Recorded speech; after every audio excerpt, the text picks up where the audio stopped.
Good evening, everyone. Thank you for joining us tonight. It is 6:30, so we'll go ahead and get started. Mr. Cusick, would you please perform roll call? Mrs. Best. Present. Mrs. Davis. Present. Mrs. Ebling-Skinner. Present. Ms. Harless. Present. Mrs. Hudson. Present. Thank you.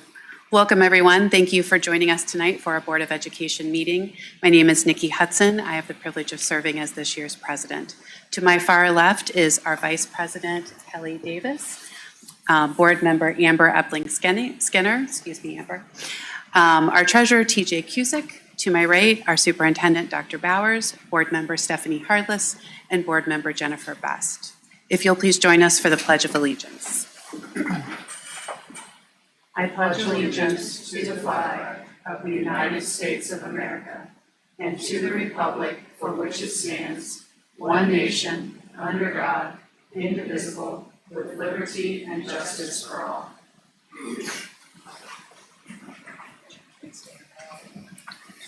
May I please have a motion to approve the agenda? So moved. Second. I don't believe there have been any edits, any questions or comments? Seeing none, would you please call for the vote? Mrs. Best. Yes. Mrs. Davis. Yes. Mrs. Ebling-Skinner. Yes. Ms. Harless. Yes. Mrs. Hudson. Yes, motion carries. And that brings us to our exciting recognition this evening. May I please have a motion to recognize the Thomas Worthington High School girls field hockey team for winning the state championship? So moved. Second. Would you please call for the vote? Mrs. Davis. Yes. Mrs. Ebling-Skinner. Yes. Ms. Harless. Yes. Mrs. Hudson. Yes. Mrs. Best. Yes. Obviously, motion carries. Welcome, team.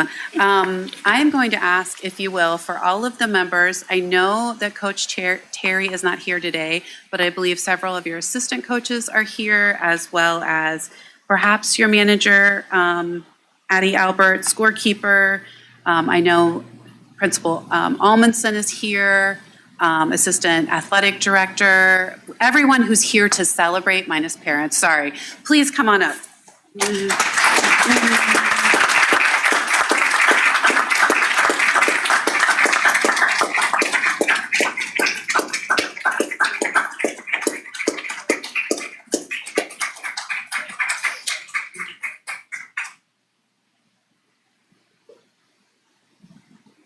Thank you so much for joining us this evening.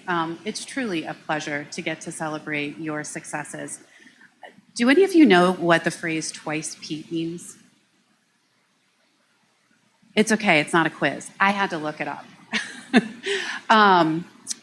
It means that it's twice three-peat. Is that what it is? Twice, okay, to three-peat something. Okay, yes, yes, 3 times in a row. So Ms. Nesda sometimes writes up some facts about those that we're going to recognize, and I'm like, twice three-peat? What in the world is twice three-peat? Okay, it makes complete sense. You are part of an amazing team that has twice won the state championship 3 times in a row. I mean, that's amazing.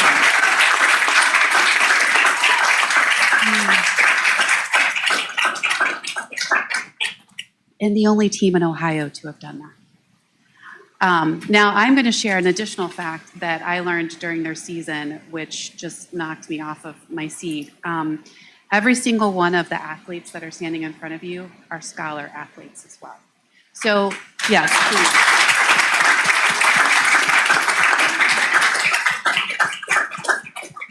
So in addition to having an absolutely remarkable season, they also obviously are incredible scholars as well. And if you would, I'd love to take tonight, introduce yourself if you're part of the managerial team, like share your role, and maybe share what year you are at Thomas. And then finally, something that either you're grateful for or that you attribute to being part of this team. And I hate to put you on the spot for that. Like, I saw a couple faces like, oh. So it can be something you're grateful for or a memory that you walk away with as a result of being part of the team. Do you mind giving us starters? No, please share. Please share. No, got it.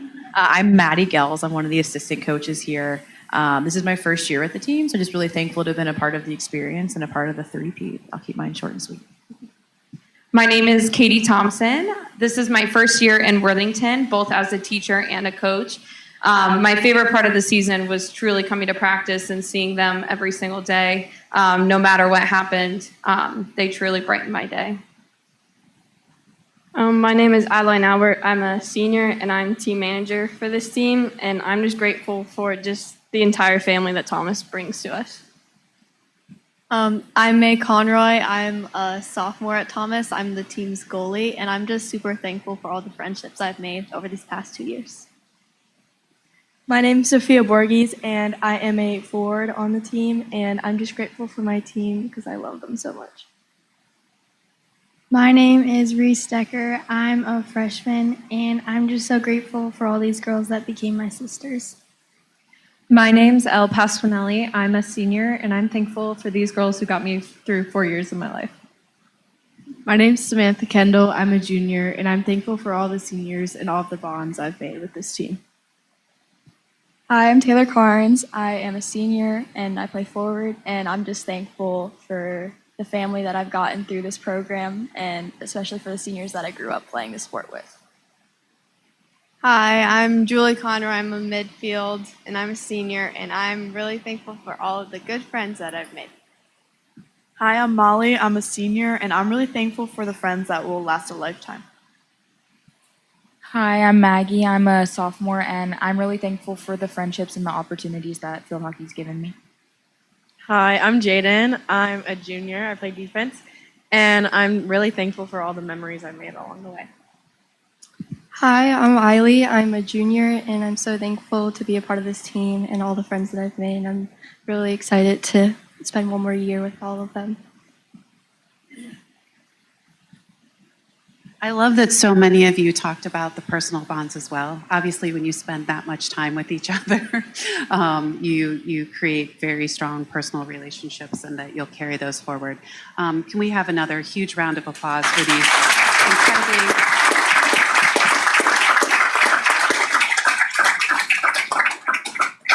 incredibly accomplished athletes and students? We have some certificates as a small token of our gratitude for all that you bring to this district, and congratulations. Thank you. Did you already get the photograph? Excellent. All right. Please.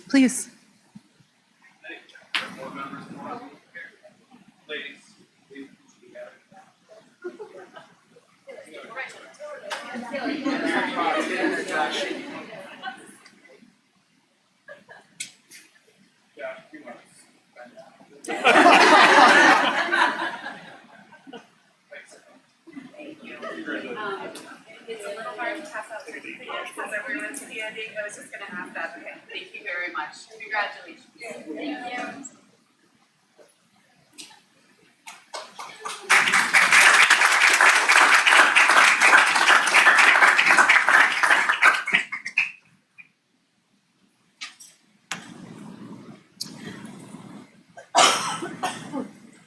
That brings us to our visitor comments section of the meeting. If you'll bear with me while I read some of our instructions related to this section. The school board and administrative staff encourage and appreciate community interest in meetings of the Board of Education. This section of the agenda is designed to hear the views of community members about their schools and items on the agenda. Each speaker will be asked to address the board at the visitor's podium so that the speaker's remarks may be heard clearly. The speaker should give their name and street address and limit comments to a maximum of 5 minutes based on how many speakers we have this evening. Consistent with our policy 9130 on public complaints, we ask that complaints about particular employees be referred to Dr. Bowers and not addressed during public session. We remind all speakers that our district values and respects all people as they are, and that our district is committed to creating and maintaining safe spaces for all of our students and community members. We value public input and always appreciate when our community members remember our district's values, refraining from using harmful or offensive language, and for sharing your comments in a civil and respectful manner. Please note that it's not our usual practice to respond to remarks during the visitor comments section of our meeting. And with that, if I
Excuse me, didn't have my microphone on. That concludes our visitor comment section of the agenda and brings us to section C, release time for religious instruction. I would like to start by sharing that I put this back on our agenda after speaking with our attorney, and I won't go into details because I would like that conversation to remain attorney-client privilege. But what that conversation did highlight is that there's work that we can do to minimize disruption and ensure the safety of our students if the State House does take away local control and force and pass 445. In addition to that, I would like to start by asking Amber to share some comments that were shared with her from teachers within our district. Sure. I mentioned at the last meeting that we've had so many people come and speak and share their thoughts on this, and the things that have been shared that we've heard over and over and over again are that this causes disruption in the classroom. So my curiosity was, I'd like to hear a firsthand account of that, and if that is in fact, what the teachers feel are happening. So I did hear from a few that did sort of confirm that. From what I found interesting that I thought I would share with you all is from the time that dismissal happens to the time that the students are returned, we're talking about 45 minutes. So that is time to put your coat on and get down to the office, and then each individual student is signing out at the kiosk, and then load the bus, transport to the location, have lunch, have programming, get back on the bus, get back over to the school, unboard the bus, and coat off, and then be ready to learn. All that's happening in 45 minutes. And we're talking about, we've heard a lot from what's happening at the State House, and just localizing this a little bit. Our policy was adopted in 2017. Right now, there's only one school in Worthington that's using this, and that's Worthington Park. The first time that we ever had the RTRI policy actually utilized was last year. We had 15 students at Worthington Park use it, and 54 at Hills. Hills is not happening right now, and the number at Park is 21. That number is getting ready to go down to 18. As I understand, there's a student moving, and then another student that has an EpiPen that the parents are pulling them out just because they have concerns over the proper implementation of that if there would be an emergency. So I know you asked me to share teachers, but I also kind of learned a little bit more just sort of about like the details as to how this is happening here locally in our district that I thought would be helpful to sort of frame this conversation a little bit. But the teachers that I talked to, they mentioned the office staff, because when you go and you sign a student in or out, right, you're at that kiosk, and we're talking about first and second and third and fourth and fifth graders, really, right? So there's a lot of hands-on assistance that's happening at that kiosk, and that takes time. That also takes teachers who are funded with taxpayer funds, right? The Supreme Court said that public funds aren't supposed to be used for this program. So that's another concern, and we'd heard that from some of the speakers too. The teachers that I talked to are also concerned about the fact that some of the things that are happening during recess and lunch are things that they can't get into the school day. For instance, clubs meet during that time sometimes, or if there's a program that's happening at the school and they need to have extra practice time, they do that during recess. And so with a lot of the kids going out and going to these programs, the teachers at our schools are then kind of scheduling around these things. And so the students who are left behind in the buildings that aren't going out into the RTRI programs, they are sort of, having to wait, and things are being adjusted, I guess. And I don't know that that is in the spirit of the policy either. that we should be adjusting the public school day to accommodate the schedule of the RTRI programs. So that's sort of some of the concerns that I heard from teachers. I know at our last meeting we talked about we didn't want to be chaos agents. We didn't want to like rescind this and just throw the schools into chaos. But then as I started to learn more about the fact that it's only in one building, it's only, whatever I said, 18 students at this point. The fact that the teachers, are so hands-on and the office staff is so hands-on, I don't think it would be chaos. I think it would actually maybe help a few things to, kind of take a step back, put a pause on this, put a policy in place. If the State House like passes this law and wants us to have something on our books, just have some more time to think through, like now that we know sort of some of the things that have been happening with this in place for 2 years. Because again, this is still a fairly new thing that's being utilized here in the district. So that's what I've heard. I appreciate that. I heard some of those comments from teachers as well. And what I'm going to share, you all likely know, but just so that we're all operating from the same set of information. If 445 passes as currently drafted and it doesn't have a provision of time it doesn't include a provision of time that allows districts to get up to speed, then there would still be a 90-day window from the date that the governor signs the bill. And so there's still a benefit to having those 90 days plus any additional time if it does passes from between when we were to rescind it and then it would pass, to be able to look at our policy, to be able to look at our practices and procedures, again, in order to minimize disruption and ensure the safety of our students. And then I'll just open it up for additional comments or questions. I'll add, not to completely dominate the conversation here, but just I think rescinding is the right thing to do. Like I said, putting a pause on this just for right now, because like you said, it's 90 days. Potentially the legislature could maybe give us more like they have for the cell phone policy, right? Mm-hmm. So, but if it would pass, it would eventually become a policy that we had, and we could sort of personalize it for Worthington and the needs of Worthington and the needs that we have in this community. And that's, why we have local boards of election. That's the biggest criticism that the State House is hearing right now, is the removal of the local control aspect of this. And while we still have local control, I think we should rescind it. I think we should hit a pause on it. We all kind of expressed our concerns with it. I think we're sort of all on the same page from what I heard, just where we are about the situation. There was a news story today in the Columbus Dispatch about the Satanic Temple. I don't know if you saw that, but they're using the opportunity that Marysville has this in their books right now to sort of get in there and kind of stress test this framework, right? And so I think, that could happen here too. And then we have several groups, and that was one of the concerns that we shared, was the chaos that it could cause if we have all of these groups from all, because it's any religion, right? So you have just a lot of people picking up a lot of kids throughout the school day, and the chaos that would cause. So I feel like putting a pause on it right now prevents maybe that from happening before we get a good, strong policy in place that can manage that a little bit. And like I said, it lessens the burden on teachers and staff that we're hearing about right now.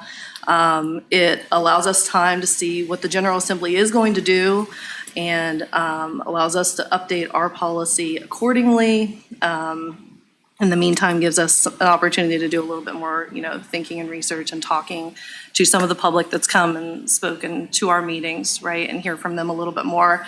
And again, it's not a large group that it's affecting. We're talking about 18 students at Park right now in this program. So I don't think that, I don't know, that's my thought. No. And I will stop, like I said, dominating. You're good. I mean, I obviously expressed at our last meeting a preference for rescinding it. And I feel like the benefits of being able to hit pause and think about whether it's one program, whether it's 2 programs, whether it's 5 programs, if we are forced to have this policy, what is the best way that we can minimize the impact to our schools, our administrative staffs, and ensure the safety of our students. So is your intention to call for a vote on rescinding it today? Yeah, that's what's on number 2. Is there a reason that we would do this outside of our normal policy procedure? That is our normal policy. We're reviewing policy today. We have not talked about this policy at all, and we're reviewing policy today, so we get a first read and a second read. Right. So No, I'm sorry, not rescinding it today. First reading today. Okay. Yeah. Okay. And for whatever it's worth, that's not standard, but that is, and that's not even OSBA standard, but that's what we've proposed to the public several meetings ago. And so in order to stick to that proposal, that's how it's drafted in the agenda.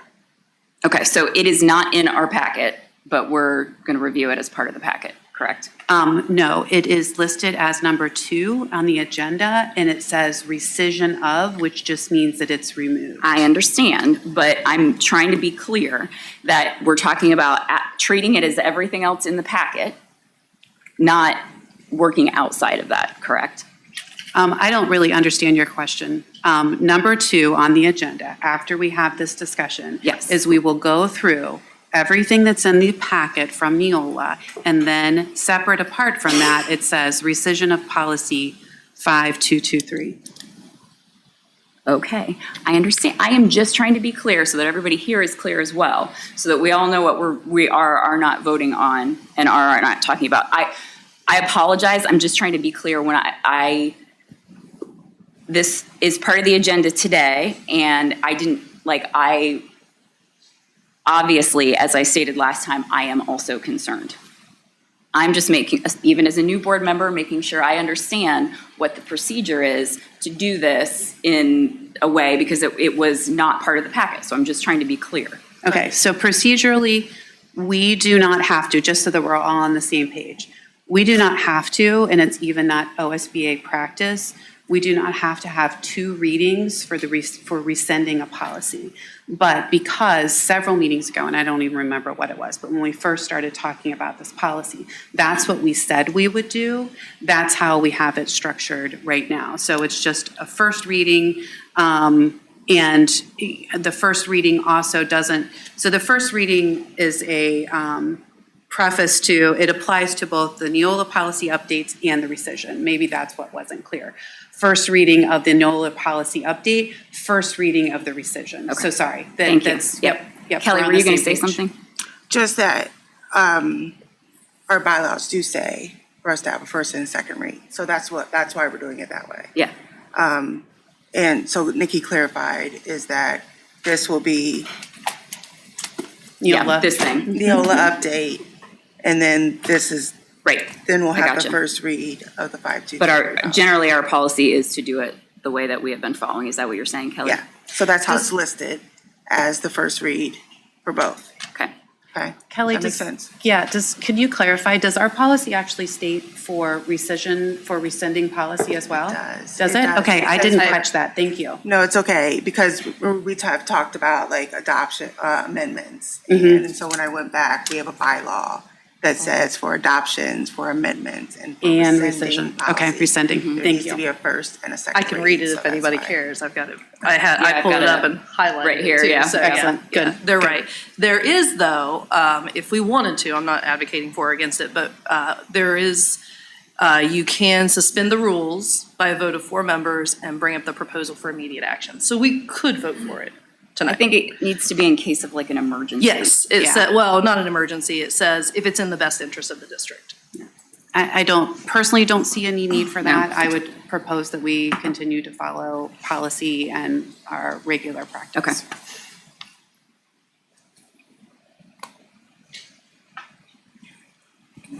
Amber, thank you for checking in with some of the staff. I've also gotten some emails about the disruption and the time in the office and the settling the kids down when they get back to class. And I am worried when I see other groups in the paper of how many groups are going to come forward and want to take our kids out for instruction. So that seems like it could be chaotic. So that makes me nervous. Yeah, and I'm glad that we have some options should Senate Bill 293, House Bill 445, whatever that becomes, should it become reality. I'm glad that we have some options to think about from a structural perspective, because those are my concerns as well, right? It's like I said last time, it's the scalability of this. It's not any one program. It's not the intentions of any one program. It's just what does this look like in reality for our teachers? So, and I was able to submit opposition testimony to 293. So I was, hopefully they are listening to us, but we'll see. Okay, that's all. Thank you both. I did as well, so I agree with you. Hopefully they're listening to how local boards of education feel about this and the desire to maintain local control and the concerns that we have.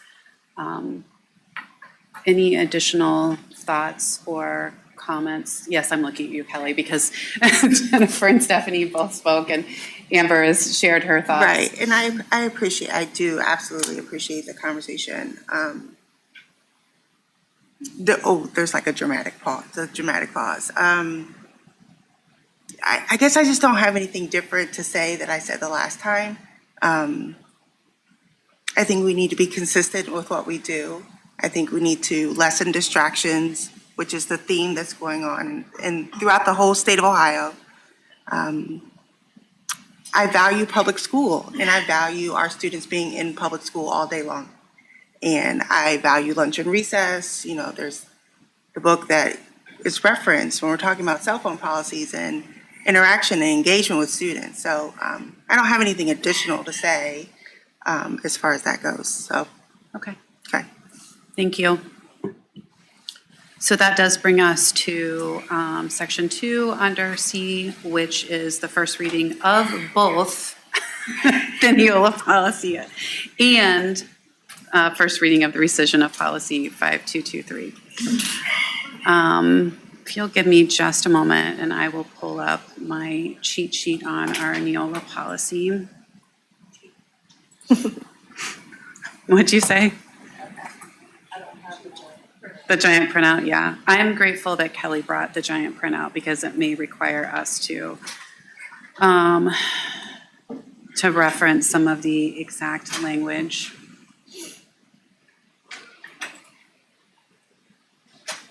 All right.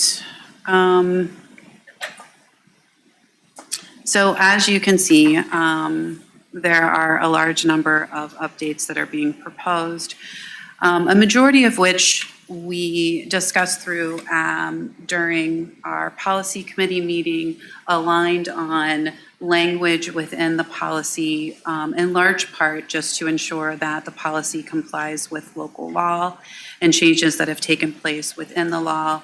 And then there were a number of policies that we tabled because we didn't need to make a decision at this point.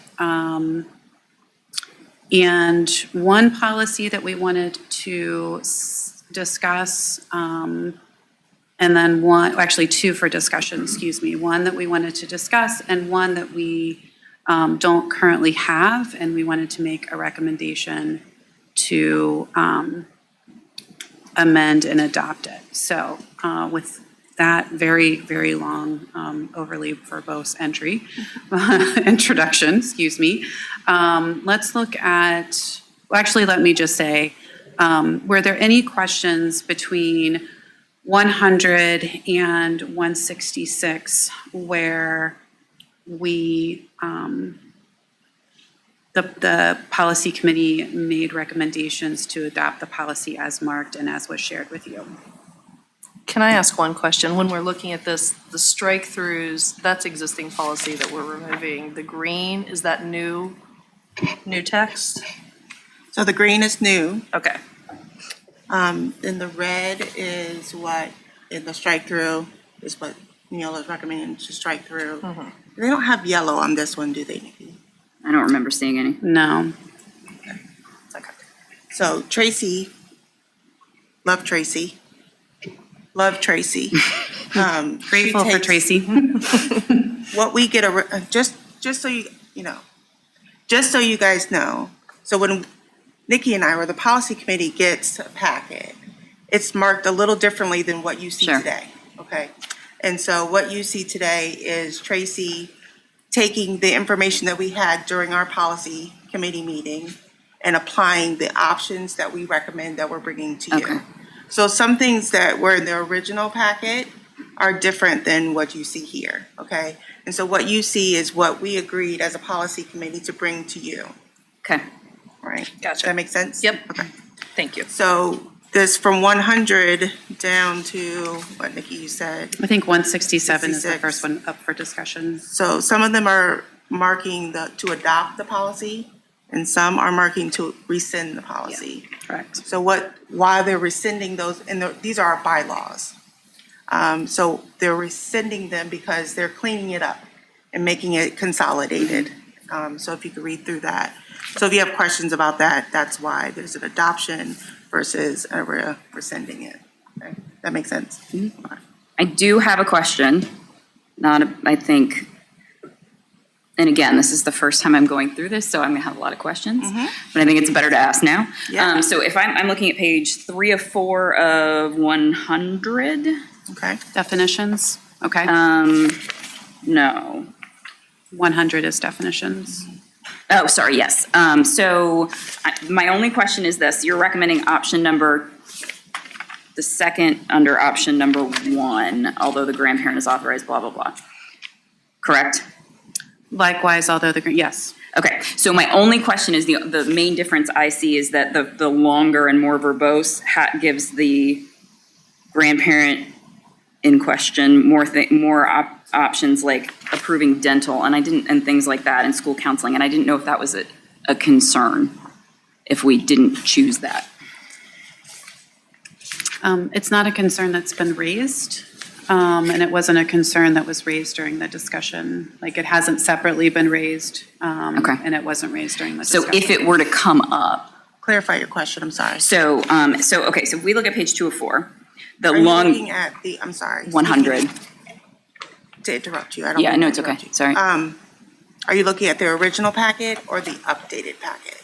I am looking at what Tracy printed out. I think that's the updated one, Kelly. Okay. Got it, thank you. We'll keep each other straight. Yeah. It's a lot. It is a lot. So, okay, under option 1, and it goes through grandparent rights, right? And then you guys are recommending, which is fine, I'm not questioning that, the second option, which is more concise, but doesn't have as many things like dental and counseling and things like that. My only question was, and Nikki's saying it hasn't come up, so maybe that's the answer, but if it does come up, are we covered? Or do we have an answer to what our policy says? Does that make sense? I don't know the answer to that. Nikki, do you know the answer to that? I'm going to read this again, just 1 second. What page are you on, Stephanie? It's 2 of 4 and 3 of 4. I don't know, I mean, mine are, that's how my pages are numbered, I'm not sure. Yeah. You don't have page numbers at the very bottom? No. No. Under policy 100, it's the first policy on the list.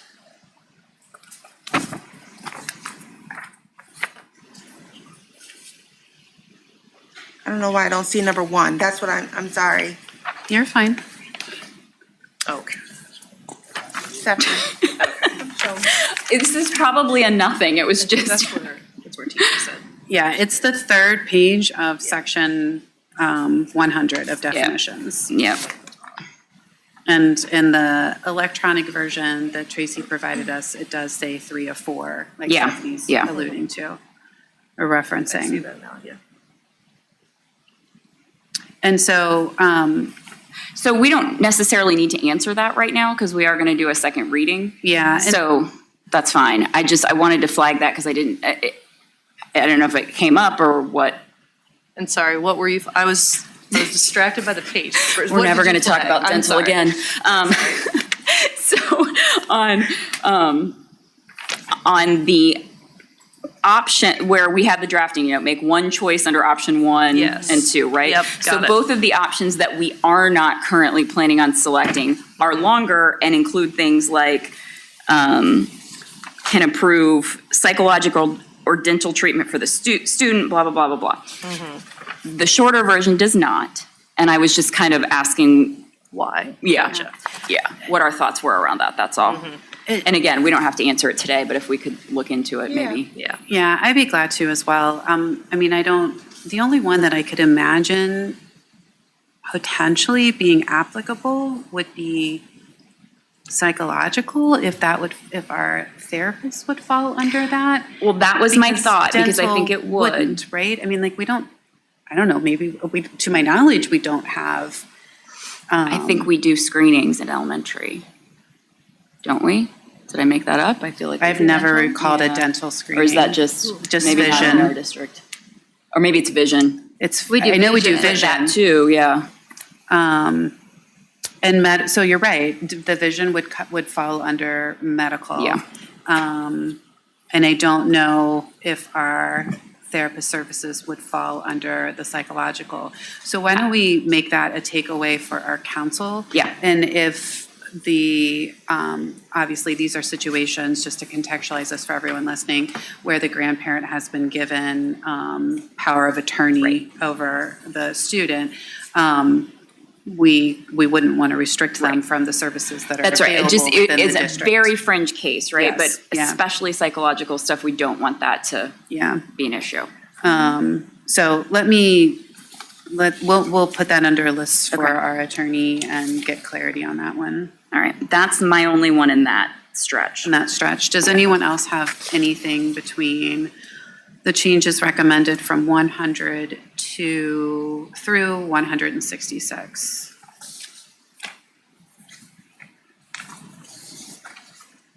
Okay, so that brings us to 167.2, which honestly is just a numbering issue because it's weird. Do you? It's weird. Yeah.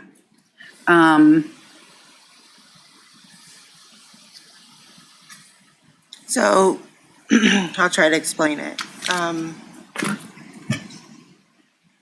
They're renumbering things, right? And so let me look at my notes here. 166 on here, on our cheat sheet, is agendas. But 166 in our current policy is executive session, which is being renumbered to something different. So it is just a renumbering situation here. But if we since the executive session is moving to a different number, that does free up 166 to make it agendas. But then executive session goes under 167, which is under voting, and it just doesn't flow. And so that's what we kind of talked about a little bit, about just looking at the numbering of it. And it doesn't seem like our numbers are matching Neola's numbers. And so when we have later updates, we're going to need those numbers to kind of coordinate. And so that's what we looked at. So, okay, trying to make sure I understand what the issue is. Because I thought when we adopted this that we were very careful about all our numbers matching Neola. But you're saying they don't. So we're changing so that we do match Neola. That's what we're discussing. That's one of the things we're discussing. Like that, even if it, from an order standpoint, didn't necessarily make sense, there is a lot of benefit in just mirroring the Neola numbering, because then when you get updates, you're not trying to figure out which policy it corresponds to. I want to match Yes, Neola's 100%, 100%. So Neola's 167 is voting for us, but like on this update, 167.2 is executive session, 167.7 is personal communications devices. Like, so we're just saying renumbering so that it matches Neola and that it makes sense, or it doesn't go under voting. So, so I deal with this when we do documentation management. So I don't know how it comes to us. So if there is a way to create a ghost number so that it always matches up, like when Neola comes in, it matches up with it, but we put it in the order that we want it in, that works. But from a just to make sure that we're always applying policy in the right place standpoint, somehow we've got to have I think we would want to have the Neola number assigned to it so that it always goes in the right place. But if there's a way to do that on the back end, so that you have like the number that we see, but then the Neola number is hidden so that we can always match it up, that's fine. But however that works, I mean, I do that at work, but. Okay. So I follow you. Like it could reference the Neola number at the bottom, but yet consecutively still makes sense. Like it doesn't make sense for executive session to be under voting. Right. What we're trying to do is create a link between RDoC to basically the source code. Yeah. Correct. And so we want to not break that link. Yes. Okay. So are we all comfortable then with, we will ensure that we have a tie back to Neola's policy so that our updates can be tracked appropriately, and that in some sections, and this may be one of them, that tie back may actually be referenced at the bottom of the policy so that we have a logical order within the policy itself. Yeah. However we want to code that. Okay. Any other comments on 167.2? No. Okay. There were only a few additional general policies that were updated, none of which we had marked for discussion, so I will just reference 167.7, 173, and 4120.08 to ask if there are any questions or comments regarding those. So these are the ones that we're talking about pausing on, right? One was tabled, one was rescinded. Okay. Exactly. And the other one, we do not have that policy. Okay. So just so everybody, because no one else is looking at what we're staring down at, we're talking about tabling some of these because it is use of communication devices or cell phones or whatever, and we need an opportunity to review all of the guidance that is still coming from the state, and we don't have to implement the policy yet. Am I understanding that correctly? Yes, and we had talked about doing an additional survey in January when they came and presented to us. So we are just making sure that we have enough time to review what we want to do plus what the state is telling us we have to do, correct? Correct. Okay. Any other questions or comments regarding those three policies? All right, that brings us to the next section, which starts with 5131. And you'll note that we have 5131 adopt the policy as marked. I have a question about 4121. Did we skip that one? No. I think that 4121 is. I have that above 5131, but I can wait. It's here. It's just not in the chart. So no, it is 4121 is the first one. Okay, this is a very maybe simple question, but enrollment in the state RATBAC system. It says the board will ensure that all employees and contractors whose work duties, which stuck out to me because I'm not sure how we ensure that. I think that there's another place within the policy that states that when the board says that we will do something, we have the ability to authorize the superintendent to do that or the delegate of the superintendent. Okay. So there's lots of places within the policy that say the board will do X, Y, Z. Okay. Well, should we put something in there then just to, so say something like the board or its proxy will ensure, like just designary. Yeah, I don't know. I don't recommend doing that only because if we did that, we would be inconsistent throughout our policy. Okay. That's the only reason.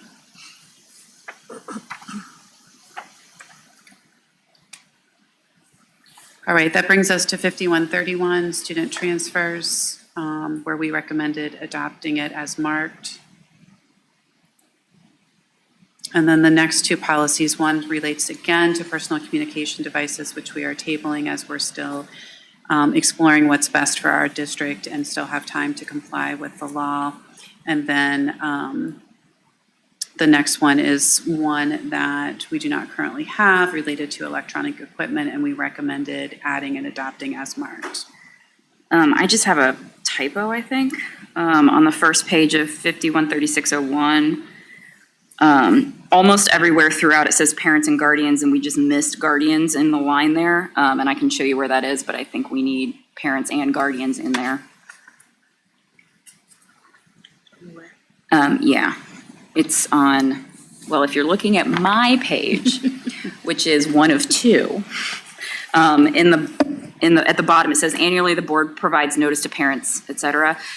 The third sentence, the district will notify parents in writing within 72 hours. It just should be parents or guardians. Okay. That's interesting. We'll share that back with Neola as well. I've found a couple of them, actually. Yeah. And then I just had a general question, but it came up here for the first time for me. I have two questions first. So my first question is specific to this policy. Are we comfortable that we can comply with the 72-hour timeframe in here? We're comfortable that we can comply with the, what we believe is the intent of the 72 hours.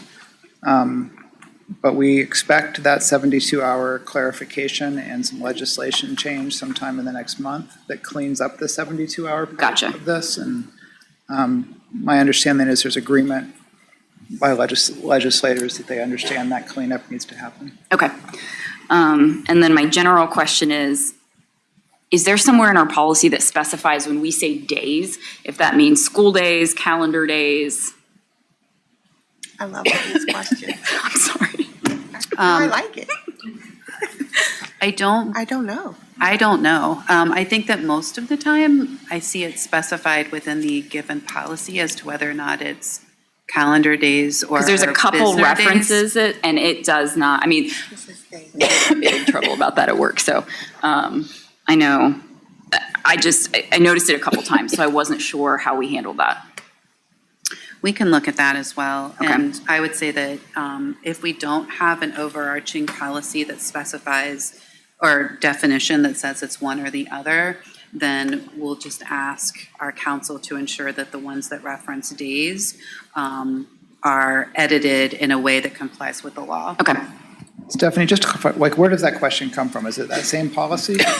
There's a couple times in here, but this one specifically, right? So, like, let's say something happened on Friday. Does the clock go Saturday, Sunday for that 72 hours? Yeah, it does. Or so, and I think we just need to be clear about that for everybody's benefit, right? So that we don't. For process. Yep. Yeah.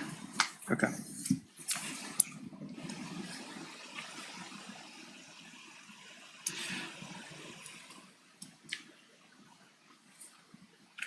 All right, so I believe that then brings us to 5200 and down through the rest of, if you're looking at our cheat sheet, that section 5200, 5500, 5780, 6220, and 6230. Are there any questions or comments regarding those? On 5200, page 3 of 7. Am I reading this correctly that if parents don't request within the first 2 weeks of school, this is another one where those days come up. If they don't request within the first 2 weeks of school, that they are not guaranteed to get the religious expression days approved. Is that correct? Okay. Mm-hmm. Okay.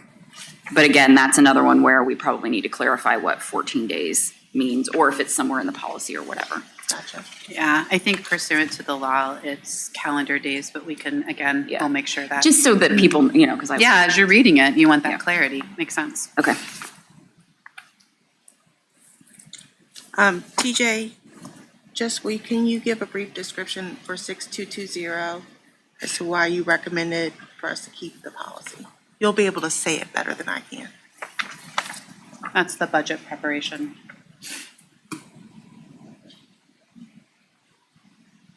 Sorry.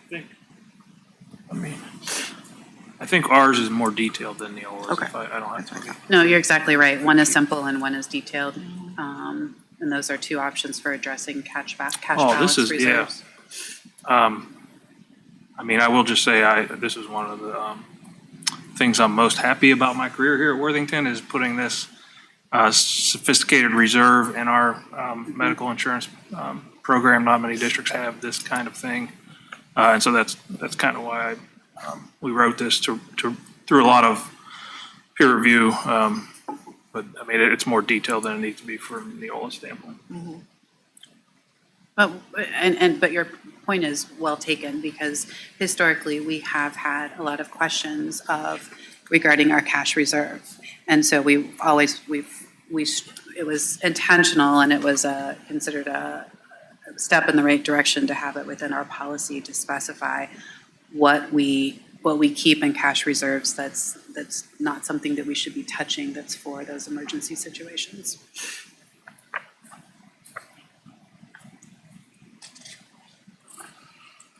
Any additional questions regarding those policies that I listed just a minute ago that I'm not going to state again? Are we at 6460 yet? I have one question there. I don't believe so. No. All right. That brings us to 7530.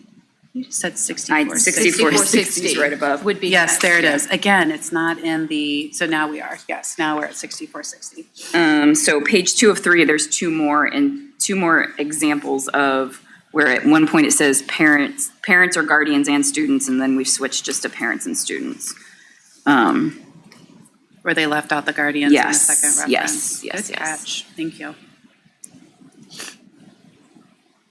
It's all those years editing textbooks. It's good. It's obviously good to have someone who's a skilled editor on the team. So I can tell you where they are now, or I can show you. Either one is fine. If you don't mind just showing us, that's great. No, I don't. Okay, that's all. Okay. Any other questions regarding 6460? All right, then we have a number of policies that where changes were recommended where we do not have the policy, and we recommended tabling them for now. And that takes us up to 8310. So the 7530 changes, 7540 changes. Were there any questions or comments for those? I mean, really, we're just tabling at this point, and we'll bring them back. Okay. Say that As one more appropriate. time. What do you say? I'm sorry, Kelly. The 7530 policies, there's like an 01, 02, 03, version 1 and 2 of 1, and then the 7540s, those were all ones that we tabled at this point. So I was just asking if there were any questions at this time, but obviously there's no substantive recommendation at this time. All right, that brings us to 8310.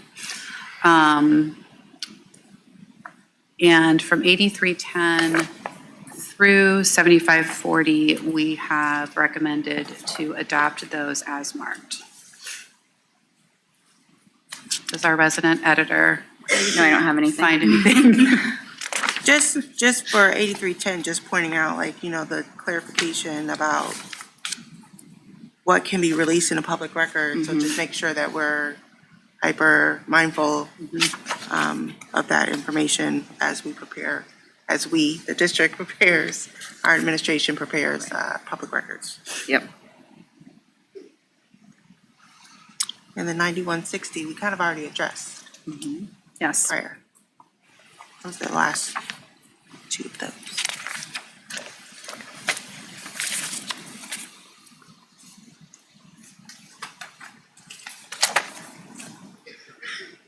I'm just giving everyone a few minutes to flip through those remaining policies and make sure there weren't any questions or comments regarding the recommendations that have been made, the recommended changes. I don't have any flags, so. No, and it That's a good looks like sign.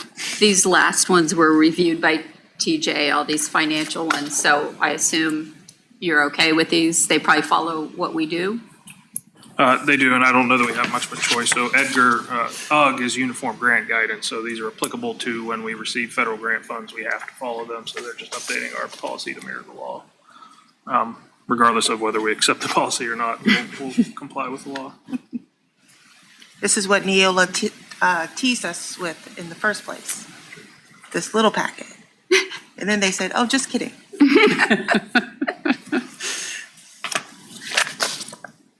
Okay. President Hudson, I'll also add, just so that the board knows, we got a new policy today that has to be adopted by January 25th to comply with the law. So we'll bring that forward for a first reading at our next meeting. Okay. And then we'll need to vote on that at our January 6th meeting. Okay. Because those are the two meetings we have for that to be, and that has to also be on our website before January 25th. So tight timeline, so more info to come. We'll bring that to the board policy tomorrow. And then just so the board knows, we'll have these policies back for a second reading at our December 9th meeting. We'll have a first reading of a policy you haven't seen yet, and then move that forward. Okay. Thank you. Excellent, thank you.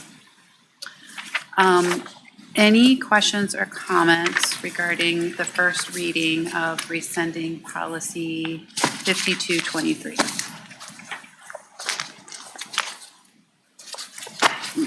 Any questions? Okay.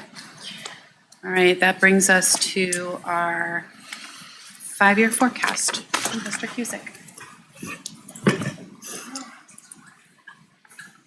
For the record, we should time policy and financial updates separately. You think? Not my choice. Okay, thank you very much. So today is one of the days twice a year where we will update our 5-year financial forecast. This is required to be approved in November and May. So November is the baseline year, so we are all in luck. The November presentation I gives a little bit more detail than the May update, and so we'll go through every line here tonight, hopefully fairly quickly. But remember, from a technical lens, this allows us to sign multi-year contracts. We cannot, as a local government, sign a contract knowing that we don't have enough money to pay for such contracts. So this allows us to sign multi-year contracts, and it allows the Auditor State's Office and the Ohio Department of Education and W now, I can't think of what that stands for, workforce allows us to, if we're in fiscal distress, they will monitor us. So, but for our purposes here in Worthington, we know that we are reliant, as you'll see through this presentation, on local property taxes. And so this serves as a planning tool to allow us to determine a course of action that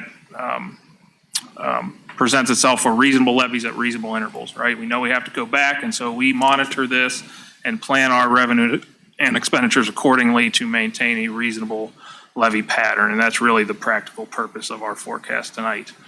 And so we'll talk about revenues first. So again, the forecast has 3 years of historical accurate data and then 5 years of projection. So we're in this fiscal year 25, that's the 2024-25 school year. And you can see what I want everyone's takeaway to be here today is that we are a locally funded school district. You see in that pie chart that almost over 80% of our resources come from local sources, over 75% property taxes. And so there's not a lot of variability to our forecast because we have a tax base that pays their taxes on time, and we're not reliant on state law and state budgets as much as some of our surrounding districts would be. So locally funded school district here in Worthington. So let's look at those first two lines. So that is our local property taxes. So general property taxes are real estate, tangible personal property are utility taxes, right? So the state changed tax law way back in 2006. We eliminated business taxes on business property. So the only thing left in tangible personal property tax is utility. That's 7 million. These are in millions, so that's that 7.3 million. But the bulk of our revenue, that first line, 135.99 million in local property taxes out of 186 million. You can see from the graph below, district residents passed an incremental operating levy.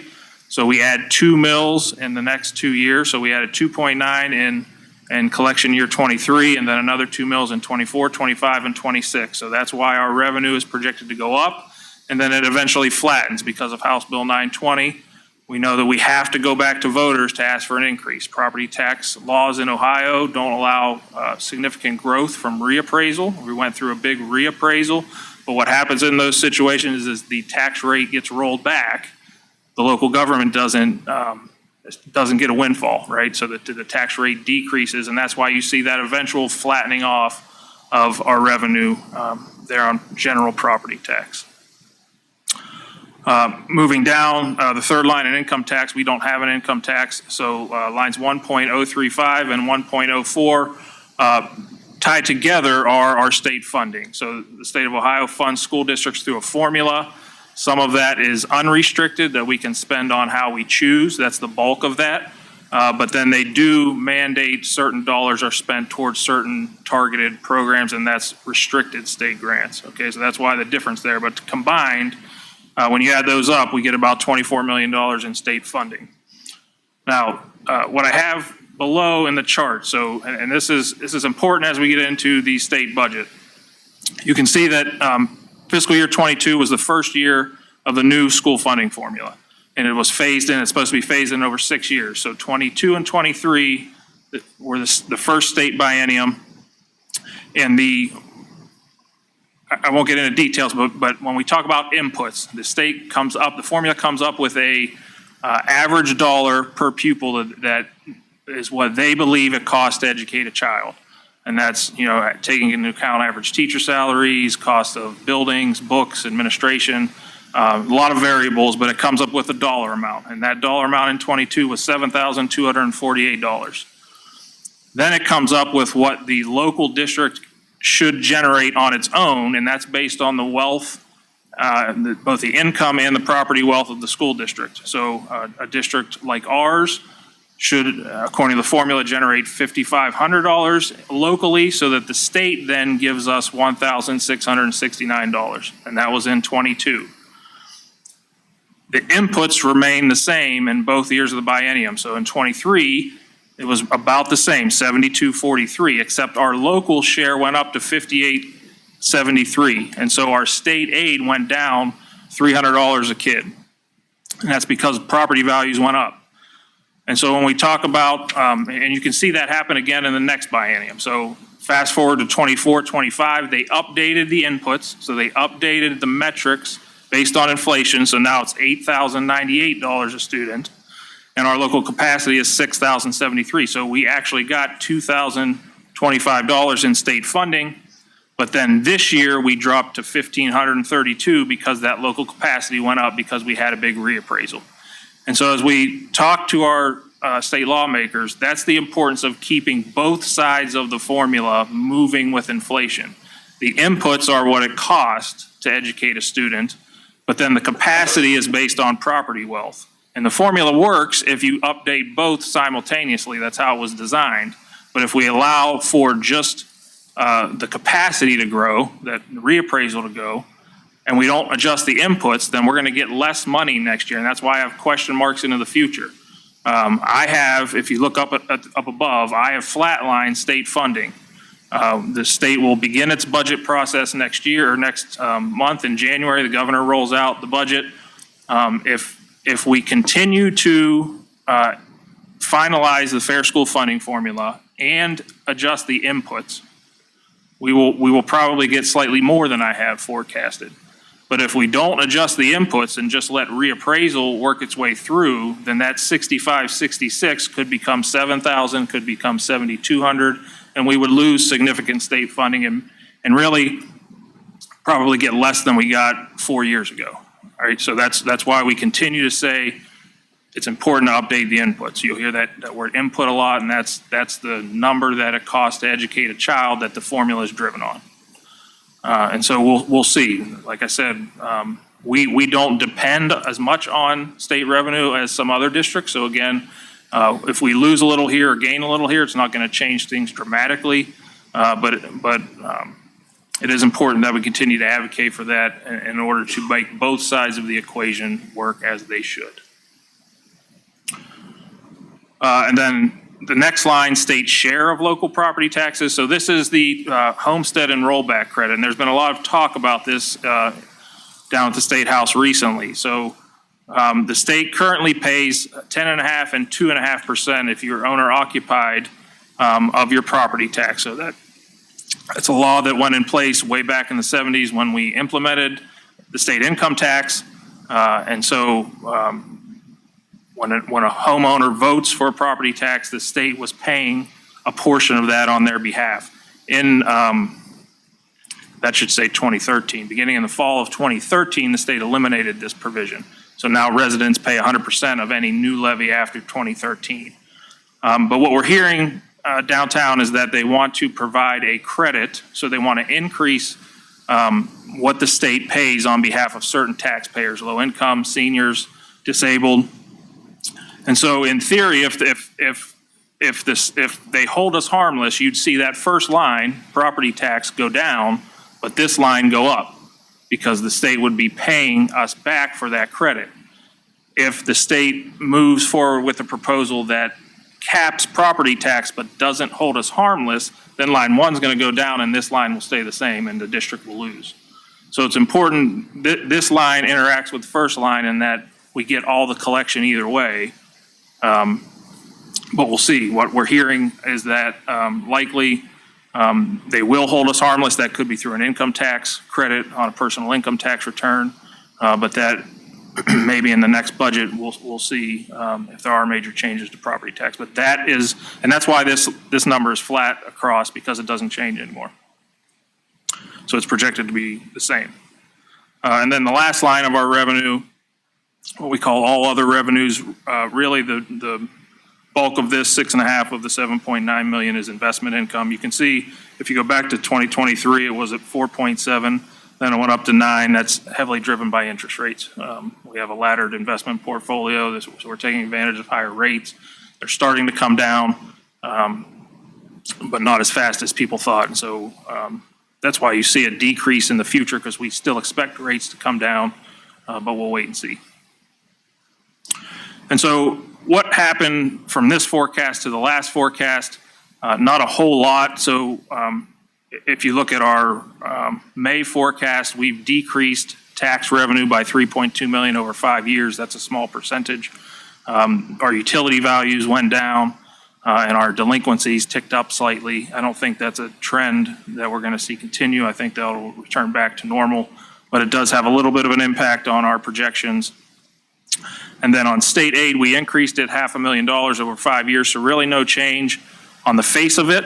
But what two big things happened here. We are projecting universal all-day kindergarten next year, so we anticipate that could generate up to $600,000 in the state funding formula for us.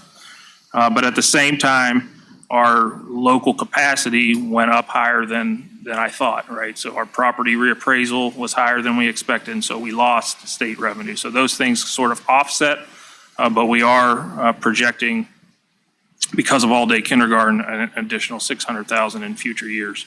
And then other revenue, like I said, interest rates are going up slower than we thought, going down slower than we thought.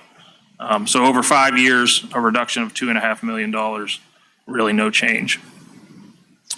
So then on the expenditure side, $183.5 million in expenditures. The big takeaway here, again, if you look at the pie chart, almost 80% of our expenditures are on people. We're a service sector business, and so we employ people to take care of our students, and that's where the bulk of our expenditures go. And those first two lines, personal services, those are wages, and then retirement and benefits are what they say. What I've used in these assumptions, we have negotiated with both our collective bargaining agreements run through 2026. We include 27 additional staff over the next 4 years based on enrollment projections, and we'll talk about those in a minute.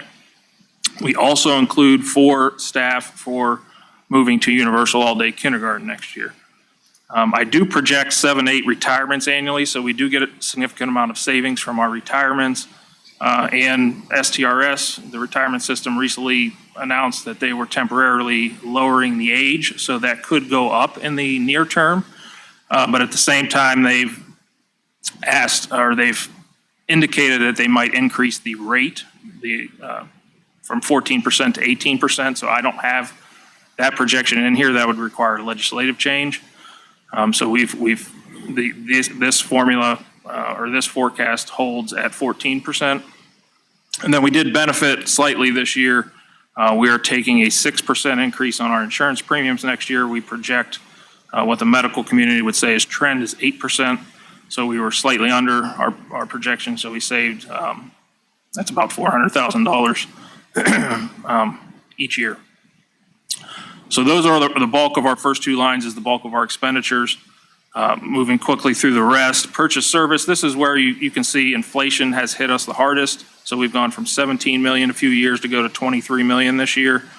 These are things that we contract out with, for lack of a better term. So our mental health team, we get are through the ESC. All our substitute teachers are through the ESC. We pay Delaware Career Center. We're not a property tax paying district, so we pay Delaware Career Center for our vocational education. And then we pay various educational institutions for special ed. Those are all experiencing heavy inflation, along with our maintenance contracts. And so that is why that has gone up. Utilities are part of this category as well, which we're experiencing some increase. And so we've worked that into the purchase service line item. Supplies, so how we budget for supplies, we give every building a per pupil amount, and principals have discretion how to spend those dollars. The big bulk of this line is our cyclical curriculum updates. So we talk a lot, we sit down with our AAPL team, and we look at the next 5 years, what major subjects are going through curriculum updates. This year, of course, we've talked a lot about it as our ELA and our science of reading that they're piloting right now. We anticipate moving on one of those two companies by the end of this year. So we budgeted 1.7 million this year in that category. And then this is also things like bus fuel, bus parts, maintenance supplies, things like that. Capital outlay, if you think about big ticket items, buildings, walls, equipment, things like that, most of our big ticket capital outlay items are funded through our bond funds or our permanent improvement levy. So we're building our high school renovations right now outside of this forecast.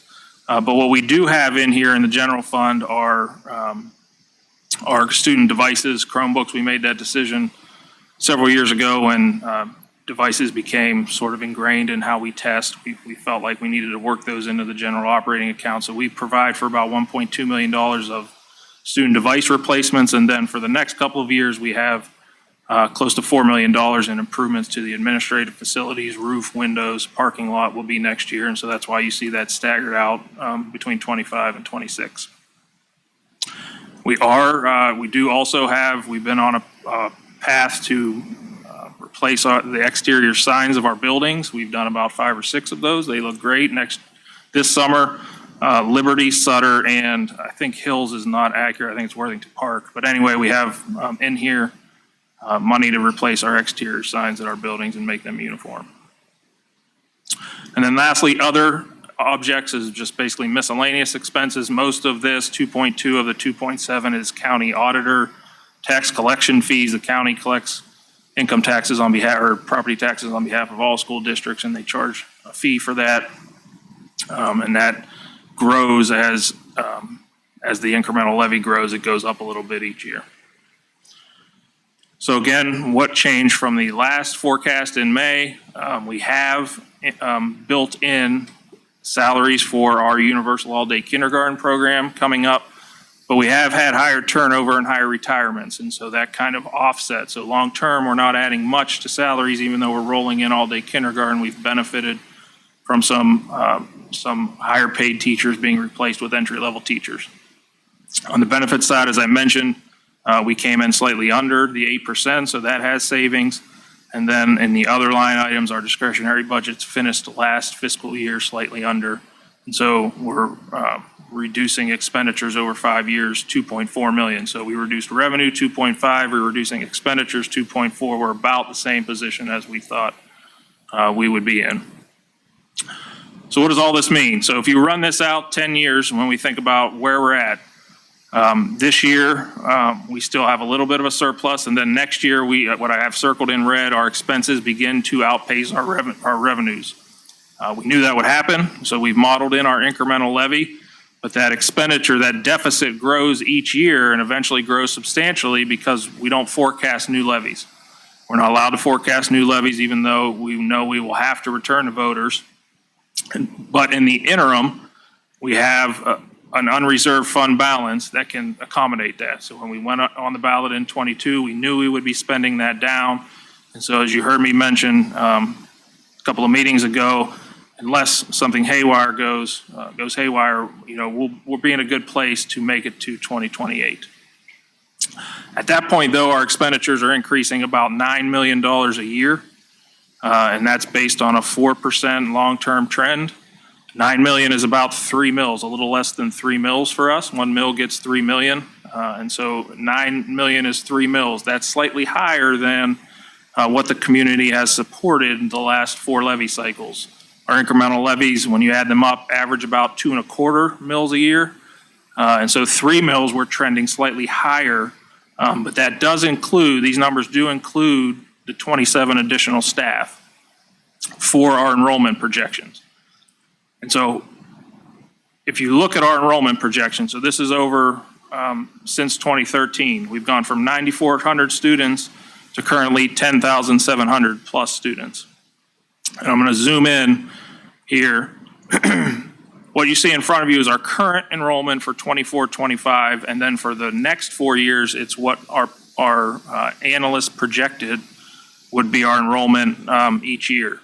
We had that done last year. We're going to have that updated this winter, but these numbers are what they gave us last year. And a couple things to point out. Our kindergarten class this year was smaller than it was projected to be, 712. Next year, they project 743, and they project 818 first graders. We do gain from kindergarten to first grade every year, but it's unlikely that we're going to go from 712 to 818. So my guess is when we get our updated projections back, they're going to be under where we thought we would be. And I say all that down below to show you that if you group these into elementary, middle, and high, our elementary population is starting to go down, but we have this middle school population that's starting to go up. So that bubble is working its way through. And so because we have 11 elementary schools that are small neighborhood schools, we don't necessarily get efficiencies when some kids, when elementary enrollment decreases. But when you add those all up and they go to middle school, we do have to add staff. And so one of the ways to reduce that 3 mills a year that we're growing long term is to shift those teachers from elementary to middle school when you can.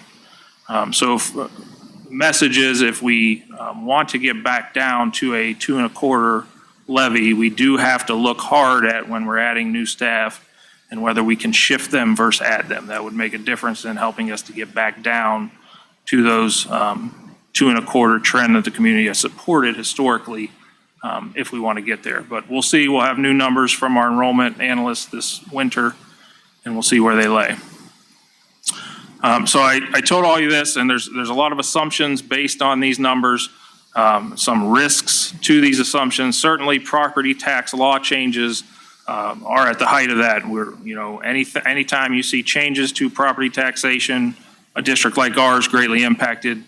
We need to pay attention, and that could change dramatically the projections that we use. So we'll have to follow that at the State House very carefully.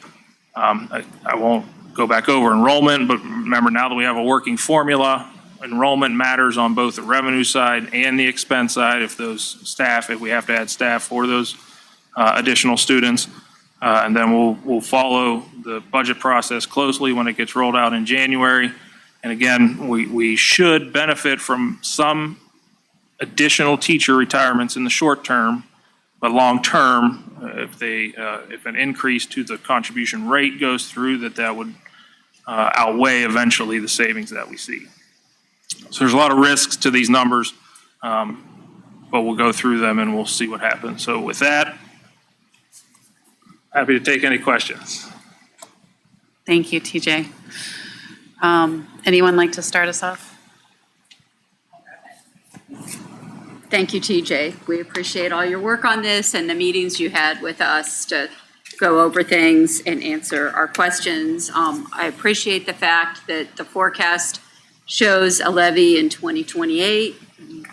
I like the idea of the 2.25 mills, which is what the community is used to. So I just hope we keep looking at the efficiencies and ways to keep it that way. It's a few years away, so I think if we keep that in the back of our minds, that that's our goal, that we can probably get there. And then the other thing, because we've talked about universal all-day kindergarten, but it's not specifically something we will vote on. It was an administrative recommendation, but the numbers are built into this forecast. So just to make it clear, approving this forecast is approving the universal all-day kindergarten. But can you pull that out on its own and tell us how it affects income and expense? Yeah, so specifically for that. Yeah, so typically we would vote around this time or maybe already on kindergarten tuition. So we haven't done so. And then by approving this forecast, we're essentially going to approve the budget that includes bringing those teachers back into the general fund. On an expense side, I think it was around 1.4 million because it's, I don't have the exact number of FTE, but it's close to 1.2 million, and then we're adding probably 4 teachers in. So it's about 1.4 million in expenses, but then we bring in state revenue of about 600,000. And so that is partly offset by that future state funding. And again, I will say, we don't know what the state funding formula is going to be. Could be more than that, could be less than that. But if we did it today, this year, that's what it would have been. That's what it would be. And that's because right now, when we have all-day kindergarten that's tuition-based, we only get a half a unit for them. Right. But once we provide it at no cost, we get the full student. Right, so if you, right now our kindergarten kids are counting as half. And so basically how I got to that number was I took roughly 800 kindergarten students that were only really being funded for 400 of those, $1,600. We're going to be funded for 800 of those fully next year. So that's an additional 1,600 times 400 students. Thank you. Excellent. Stephanie? I'll also echo my thanks. I'm still digesting everything, and I've seen it a couple times, but I appreciate it. And I agree with Jennifer. I'm very glad that we have all agreed that staying off the ballot until 2028 is the way to go. And I also agree that I would like to see if we can get back down to that 2.25. I know that property taxes put a lot of pressure on everybody that's sitting up here and everybody that's listening and everybody that lives in our district. So I appreciate that. I don't think I have any questions other than I just want to confirm, I think we know this, but for everybody in the room, when you talk about House Bill 920, what that basically does is even though our appraisals go up, we as a district don't get any more money. So although some people's individual property taxes may go up simply because there's other things that come out of property taxes, we get no additional funding. So that, I think that's I didn't realize that prior to kind of running for school board and understanding, like, I understand where our money comes from, but it's important for everybody to understand that we are not benefiting, unfortunately, from any of that. And so that's why we have to keep coming back. And we have very few levers to pull as a board and as a district because so much of our money comes from property taxes. So, Stephanie, just to clarify on that, so you're about 99% correct on House Bill 920, meaning it is a readjustment of taxation. We don't see much growth, but we do see a little in the inside millage. Okay. So when there is reappraisal, we can't say we don't see any growth. But it's not the full reappraisal version. It's a very small percentage. It's not appreciable. Yep. Okay. Yeah, thank you for that. And it's not every school district. So there are school districts that only have 20 mills, and so that's what. And there's over 400 of them. So if your total millage is only 20 mills, then all your mills grow with inflation. Right. And that's why there's so much pressure at the State House right now to do something about that, because there's over 400 districts that are. Now, not many of them are around. Typically, suburban districts aren't. So we are not, and so our property tax rate falls back significantly. And again, to clarify your point, how they do the calculation in a nutshell is they figure out what those mills generated last year, and they try to make them generate the same amount. But that doesn't mean that everybody's taxes are the same. Some people benefit, but for every person's taxes who went up more than the average, somebody else's went down. typically don't hear from those folks. That's law of averages. That's how your property interacts with the average. Okay. Thank you. I will echo, just thank you. You know, I work for the city auditor in Columbus. I know the the magic that goes into the work you do and the forecasting, the completely unpredictable and unknown. So thank you for that. I just had a question when you have this last slide about the risks and the uncertainties. And maybe the answer to this question is just there's really nothing to worry about until we have to worry about it, until we cross that bridge. But is there any concern at all for the district of things that are happening at the federal level? You know, we're going to have a new president in January. Some of the things that have been batted around as ideas is, you know, eliminating the Department of Education and things like that. Is there any kind of consideration that you're doing at this point, at least, to what some of those proposals could mean to us at the local level? Certainly there's worry, but I would say, you know, from what I've read, you know, eliminating the Department of Ed, if the money is pushed to us, you know, it's hard to tell at this point. Does that have an impact on this? Certainly, you know, without knowing more about that, whether that's rhetoric at this point or not, I don't know. But you know, federal dollars aren't included in this general fund forecast, so we do have a host of other funds. Title I, IDEA are the biggest ones. Our food service program certainly receives a lot of federal assistance, and so any change to that could have concern if it ends up being a monetary change. But we'll see. You know, if they came in and said, okay, every department, including the Department of Education, is taking a 10% budget reduction, well, then certainly I would believe our Title I allocation would take a 10% reduction, and that would impact us. Mm-hmm. So how that rhetoric gets ironed out and remains to be seen at this point. And in a situation like that, would we pull from the reserves? Would we pull from the general fund?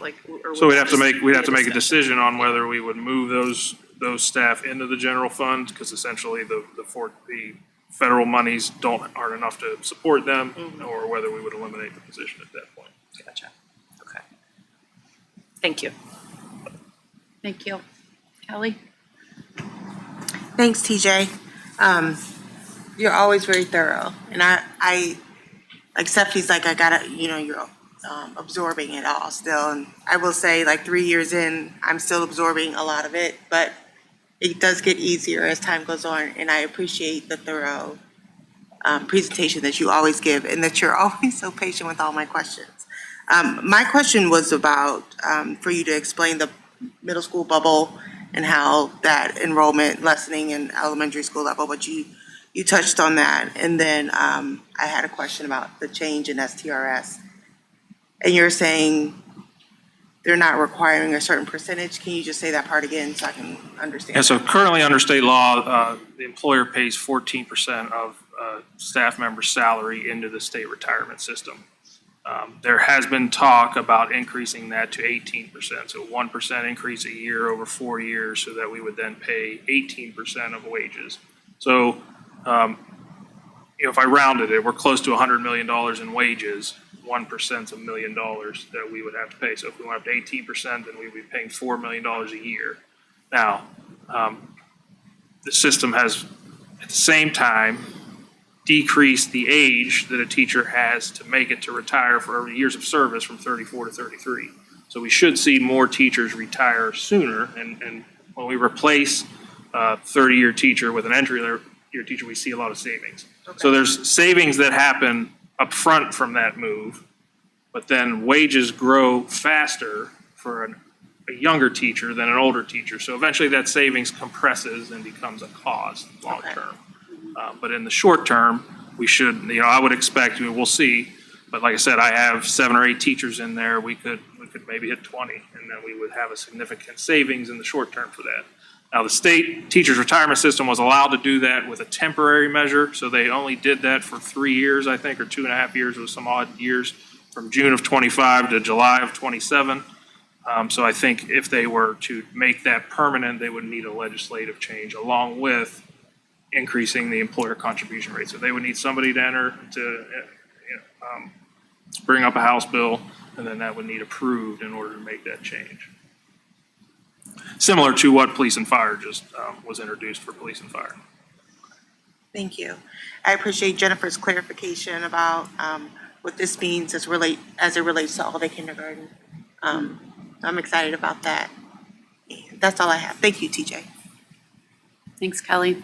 I don't think I have any additional questions. I'll just echo the gratitude and reiterate what I heard you saying, making sure that we're all on the same page, which is that, our projection is to get us to 2028 before we go back to our community.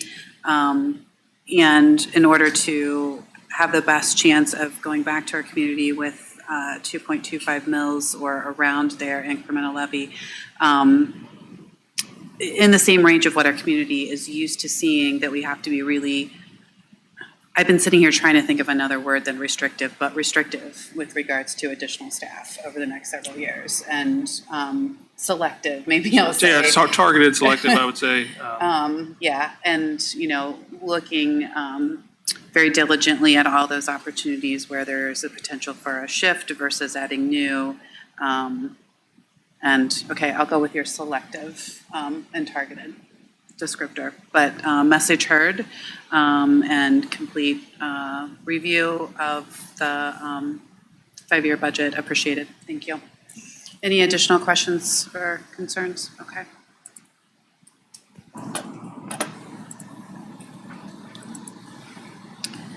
Dr. Bowers, I believe that brings us to the superintendent's report. I recognize that you haven't officially voted, but we do want to thank you for your support of all-day kindergarten, as it sounds like in just a few minutes that will be really something that we've wanted to do in Worthington for 20-plus years that'll come to fruition for our students next year. So we appreciate the board and TJ's work on that, Rob Messenheimer's work to make that happen. So for my report this evening, I am going to deviate from our regular format as we approach Thanksgiving. So I just want to reflect on the many reasons we have to be grateful in Worthington schools.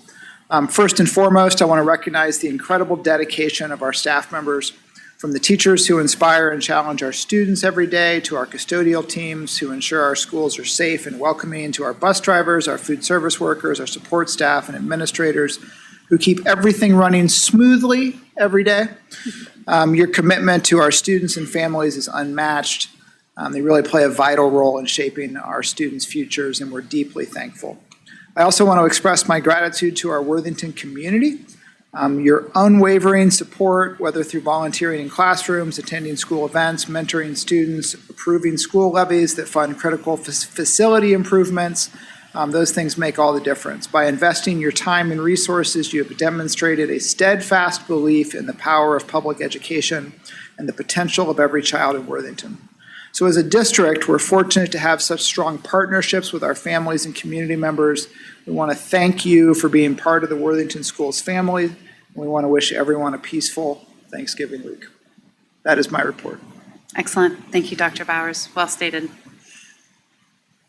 TJ, would you like to share? I mean, I kind of feel like, do you get I would give you a pass. I give a pass. I will just leave you with I'll just leave you with this. As we watch the state budget process unfold, when you think about how governments are funded, there are really 4 buckets. There's income tax, business tax, sales tax, and property tax.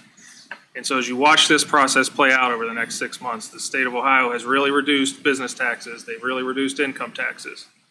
And in order to maintain services, those other 2 buckets naturally would need to go higher, sales tax and property tax. And those are regressive type taxes that hamper low income and retirees, right? Retirees don't benefit. So as you watch the process unfold, I ask you to continue to reach out to your lawmakers, because I think it was around 2014, the state of Ohio, its biggest tax is now sales tax. And that's a consumption-based tax that is funding the bulk of state government. So as you watch that play out, continue to make your voice heard on that. Thank you.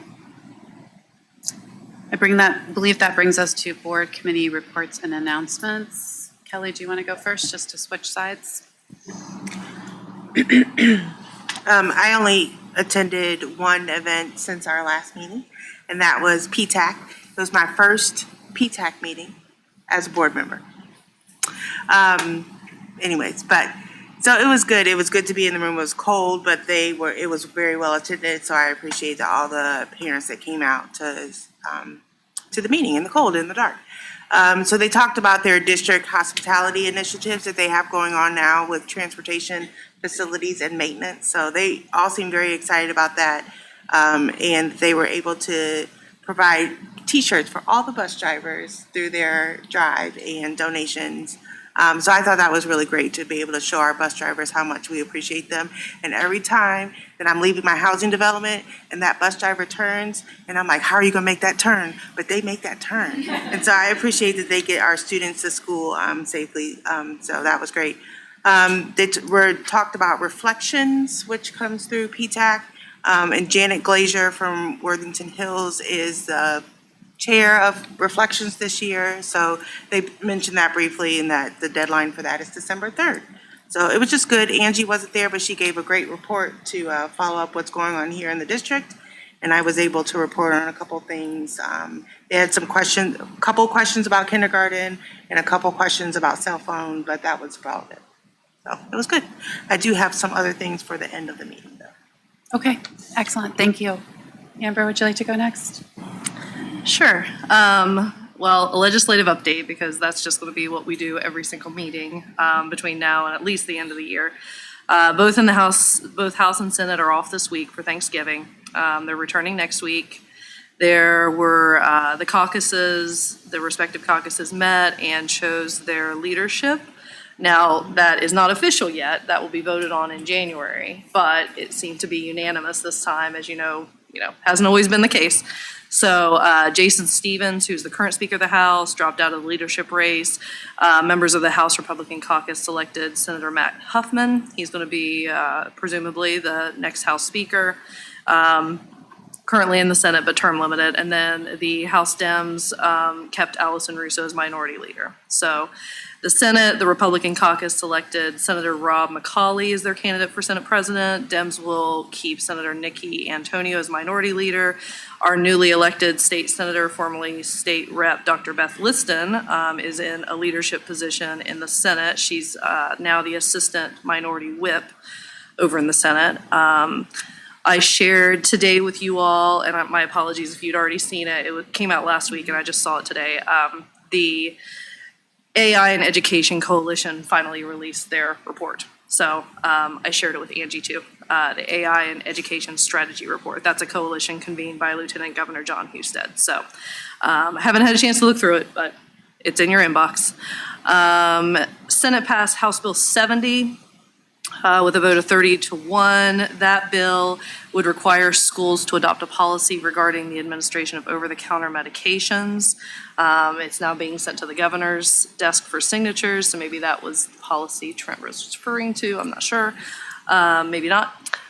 Senate Education Committee held its second hearing for the bill that we've been talking about so much, Senate Bill 293, which is the RTRI bill. That committee heard in-person and written testimony from almost 400 witnesses, including proponents, opponents, and interested parties. House Bill 407, which is sponsored by Reps Gail Manning and Bill Seitz in the House. That's the legislation that would basically hold private schools to the same accountability measures that public schools have. So we've heard of that bill. That bill is moving. There were a lot of amendments made to that bill in committee. So we'll see what happens from that, but that bill is on the move, and like I said, Bill Seitz being one of the sponsors and being in leadership for as long as he has, I think that could be an indication of maybe its success for passage. House Transportation had a fifth hearing on House Bill 279, and that is a bill that would appropriate $25 million to create a school bus safety grant fund. So that bill, the committee unanimously passed that bill. It's moving. And two more. There are tons. I'm just flagging kind of the ones that are moving, because you'll see if you look at sort of the committee activity, especially a lot of sponsor testimonies that are happening right now. Any bill that was introduced before, I don't remember the exact date, but gets one hearing. So there's just a lot of bills that are getting sponsor testimony. That doesn't necessarily mean they're going anywhere. House Behavioral Health Committee had a third hearing on House Bill 571, and that would require schools and higher ed to include the National Suicide and Crisis Lifeline telephone number, 988, on student ID cards, student planners, and electronic portals. And that bill passed unanimously, bipartisan bill, heads to the House floor now. And then the last one I will flag, I think that says Senate Bill 8.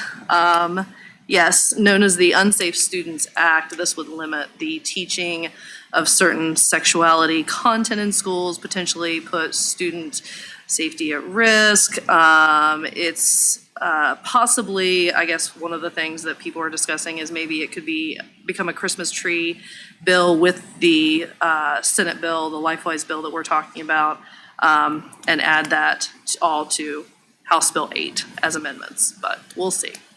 Lame duck. Anything can happen. So that's kind of the legislative report. Like I said, there's a lot more, and I'm sure I missed things, but that's just kind of what I was flagging as I was going through everything.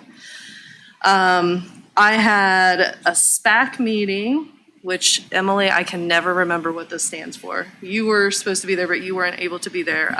That's our Supplemental Program Activity Committee. Thank you. And it's enshrined in our contract with the WEA. Okay. And Emily and Tim are at the Swim Inc. board meeting, which is why they're not here. So when you look for Emily, they would be here otherwise, but they are representing Worthington schools at that meeting. Yes, and I, was just impressed by the people around the table. We had the marching band represented. We had several of the athletic programs that we have at both Thomas and Worthington. Kilbourne, and one of the things that was mentioned that's come up at a couple of these meetings that surprised me, and maybe you all have heard this before, but just that many athletes choose club or travel rather than their school teams, and that's kind of sad to me. I understand everything's competitive and kids get into these sports very early on and they just want to be challenged, but I love to go to the school sports events. So, but it's, the boosters do a lot of heavy lifting. They raise a lot of money for the kids to have the best experience they possibly can, and they work really, really hard. So enjoyed that meeting. Nothing really to flag. Like I said, I just thought that was an interesting tidbit that I would share with you all. I don't think I had any other meetings since we last met. I went to Indianapolis to see the Worthington Kilbourne band perform at Grand Nationals, so that was exciting. They didn't advance to the next day, the finals, but they had a great run and they did a great job. They worked really hard and had a great season. They had a banquet tonight that I'm missing, but yeah, that's all I had. Excellent, thank you. I was able to connect with Emily on SPAC. The one thing that she shared that I requested that we continue just to revisit was I understand that there was a discussion about not adding 7th grade softball, and that I asked that we just continue to watch the pipeline that we're creating or not creating for our high school teams and ensure that we are sufficiently supporting that pipeline. So if there was a decision at this point not to add it, that we continue to evaluate that and not completely set it aside. And then the other thing that I brought up to her was just ensuring that we as a district, when we're communicating to the head boosters like Cards Inc. and Wolves Inc., that we maybe consider putting in writing, but we're thoughtful about how to try to create some consistency within each of the boosters, the individual sports boosters, how they communicate with their families, in order to ensure that boosters' fees are not a barrier to student participation. I know that each booster sports handles it a little bit differently, and I think that some consistency there and some direction from the district could be valuable to ensure that those fees are not considered to be a barrier to our student athletes. So those are only 2 additional things that we talked about. I might be able to add a little bit more context to the softball in 7th grade. They were saying that the Worthington Youth Boosters offers softball through 7th. And so because of that, the numbers that we're seeing like on our 8th grade team are kind of low, 12 to 15, and then lacrosse and track have both strong interest. So that was kind of what they were talking about with 7th grade softball. Okay. That's helpful. Okay, that's helpful. In addition, since I chimed on to SPAC, I'll just go ahead and share my other update, which was the insurance committee. Met with the insurance committee last week. A majority of the meeting was focused on an Anthem update where they are still negotiating with a few service providers, one specifically locally, and just it's not uncommon for those negotiations to go all the way up to the wire at the end of the calendar year. But there was a significant update in that space. Then in addition to that, financially, things look good, and medical spend has really skyrocketed over the past year. So time spent on that as well, but no other substantial updates at this time. Sorry, determined to make you guys listen to a little static there. You want to go ahead, Stephanie? Yeah, Amber, can I just ask you about House Bill, is it 108? There was a bathroom bill? The bathroom, I was looking. Is it still sitting? The thing about it's hard to track once it goes to the governor's office because he has 10 days to sign it or veto it. If he does nothing, it goes into effect, and we don't know exactly when it gets there. So I don't know when the clock starts. And that So was it my has second been over question. 10 So if days he since does passed. nothing, it Right. just, okay. It goes into effect. So we yeah. can And probably assume that's just gonna. He's on the record as saying a Yes. few months ago that he would, so. Right. Well, and that could be. I looked for that. Thank you. For Okay. that. Yeah, No, I looked, that's and okay. I couldn't find anything to update with, but. Okay, thanks. Mhm. The only thing I did besides read this like really robust packet of stuff, we had an AAPL meeting. So Jennifer and I both had it. So maybe I'll just talk about Academy, and maybe can you talk about the rest? Okay. Emily, who seems to be everywhere all the time, led us through a really good discussion around graduation requirements, and then we had Sean Flynn and Claire Bowles come in and talk about specifically Academy. And I know Jennifer sent out slides as well from that meeting, so they're worth it to go through. It was hugely beneficial. So for me, hearing about Academy, I love AAPL. I just love it. As I look at Kelly. Please keep me on that committee. I love that. No pressure. It's the place we all want to go. So we legitimately, we are doing so many amazing things in this district, top to bottom, for so many kids. And so we sit up here a lot of times and we talk about money and we talk about policy, and it is so important, but it is so wonderful to get to hear about some of the amazing things that are happening in the district, and some of the amazing resources and teachers and staff that we have. And so that's why we all kind of act like we're going to arm wrestle over going to AAPL, because it's super cool. But to come back to Academy, I was familiar with the program, and even just what I knew, I think it is an amazing resource for us as a district to have. But they were very quick to say, we're looked at as the credit recovery program, and we are so much more.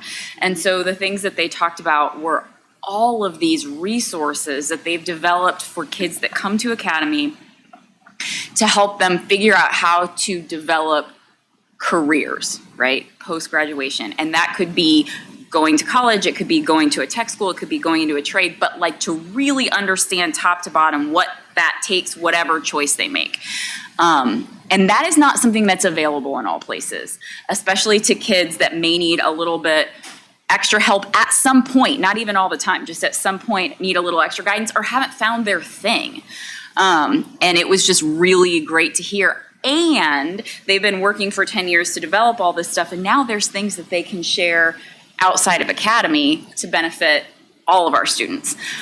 So just kudos to everybody that's involved with that, and it was really great to see. And I will let Jennifer handle the rest. Before you hand it over, though, is there an example of one of the things? Sure. So Claire talked a lot about how if you say to a student, well, do you want to enter the trades?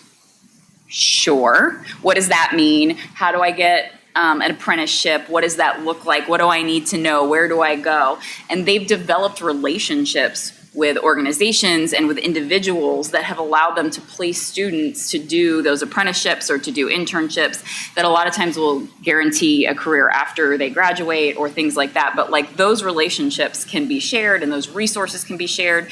They do an assessment when the kids come in or the students come in to figure out both what they're good at but also what they like, and then see where that overlap in the Venn diagram is, and then what resources they can have to help them. And even that can be scaled out to other schools as well, or even portions of that. Those are great examples. Thank you.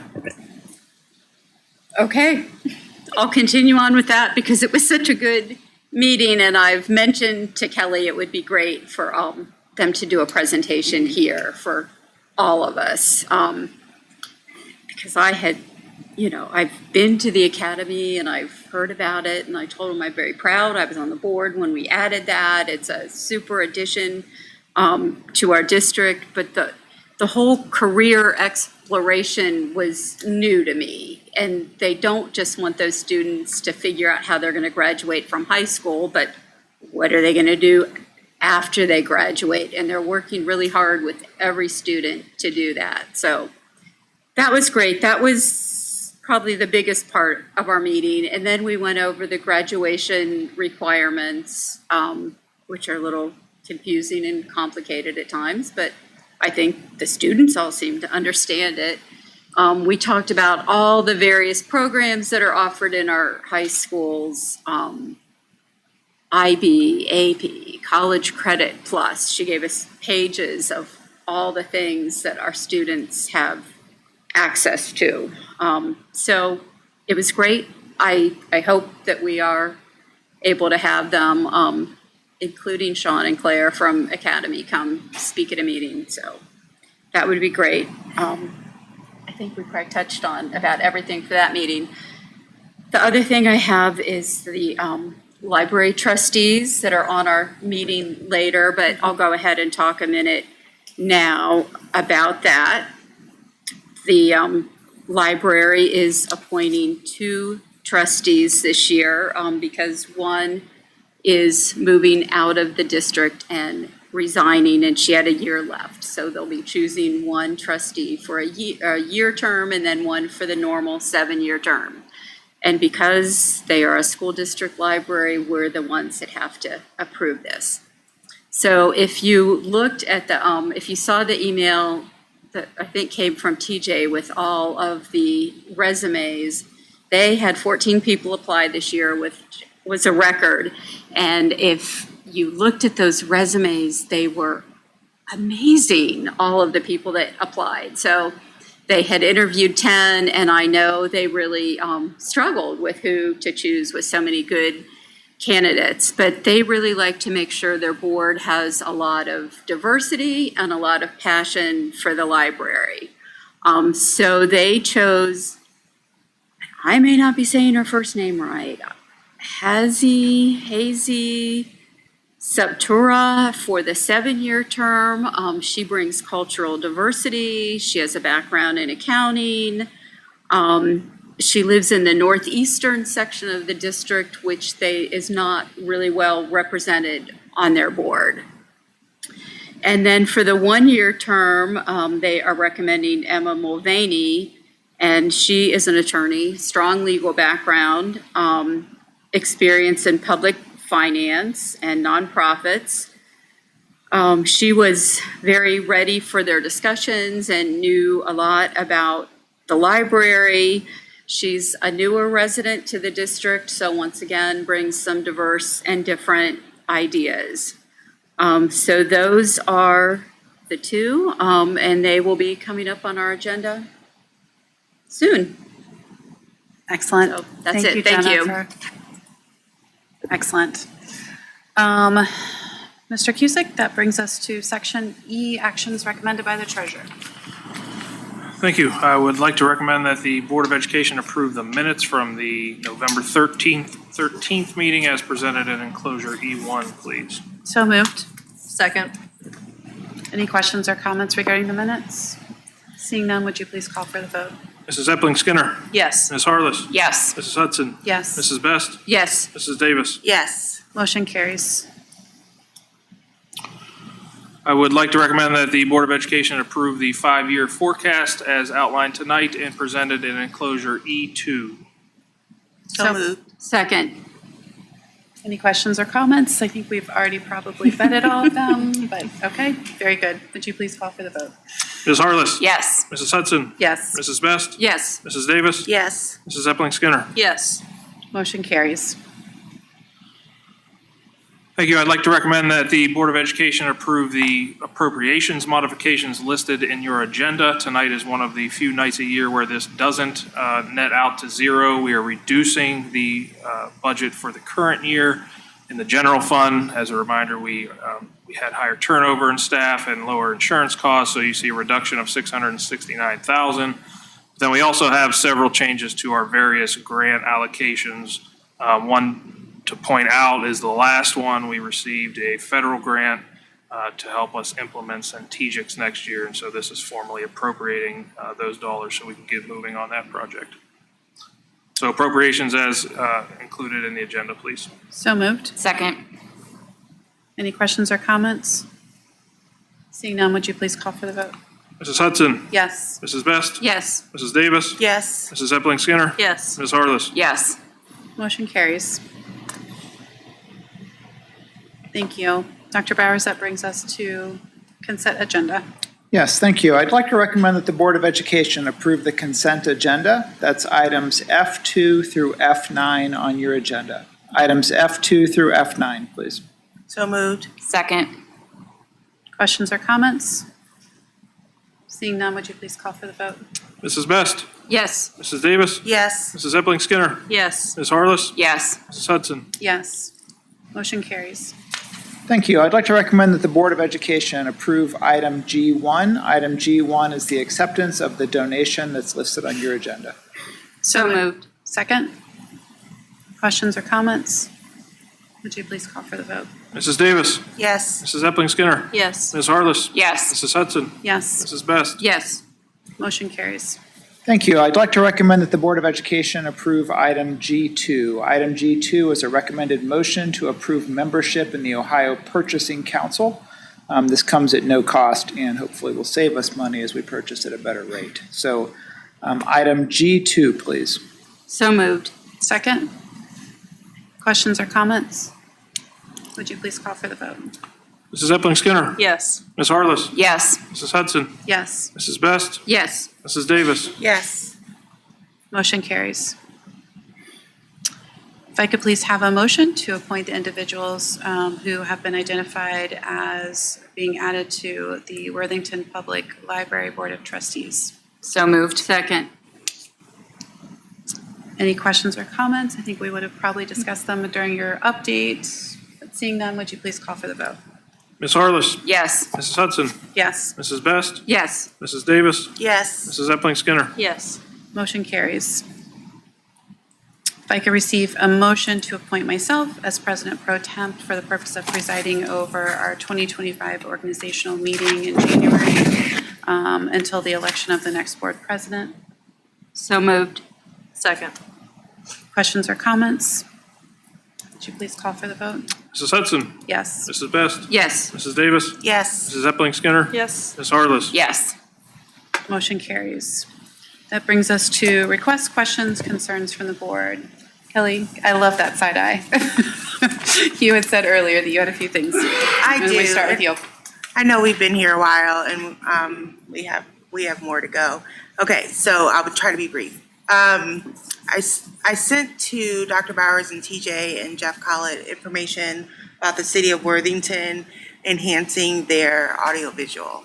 And so just because it's really hard to do this and talk to you all and have you guys hear appropriately. So just my question to them was, and Dr. Bowers was able to give me some information about quotes that have been taken.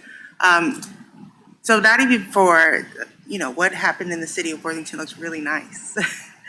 But I can't even move the microphone. So, even if we had different microphones and maybe even speakers in the back, I don't know. I'm not an audio visual person, but just something to think about and something to consider and something to see if it's something that we want to look into. Because when the public comes, they should be able to hear what we have to say. And I don't want to feel like I'm yelling at people. So that was just something I shared. So just to give that some thought, and for the sake of time, we can address that at our next meeting. TJ did send out information about committees. And so I do want to touch on this a little bit because you won't be here in December. And so in 2023, is that right? Yes. In 2023, we decided that we were going to have committees go to the academic year, which is great. And it's helpful in a lot of ways. And it's problematic in other ways, not doing it through the calendar year. So for example, the finance committees that we have, so TJ's committees that he has, change when the board president changes. So that happens at the start of the calendar year. And so my question was, do we want to look at that to see if, this may be too confusing, that we look at making the announcement of what those committees will be at the beginning of the calendar year, highlighting some committees like AAPL, for example. I think communications would be a good one to fall into the academic year. So like finance will be in the, and I think I said SPAC I was looking at my chart here. Yeah. Yes. So those would be good academic year committees. We could decide on it in the beginning of the calendar year.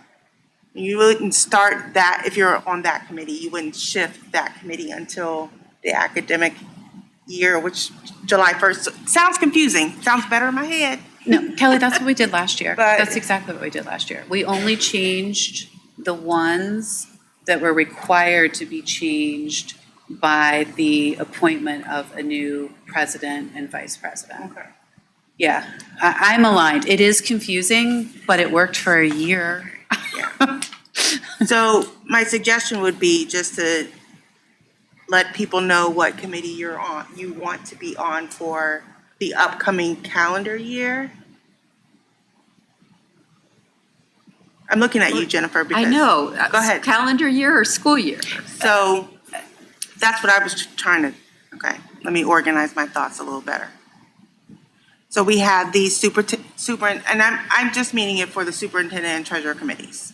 But I guess for the policy committee too, because that is also appointed by the president.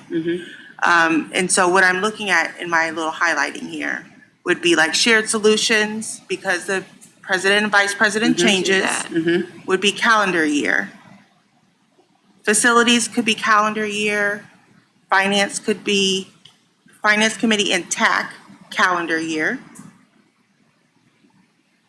No?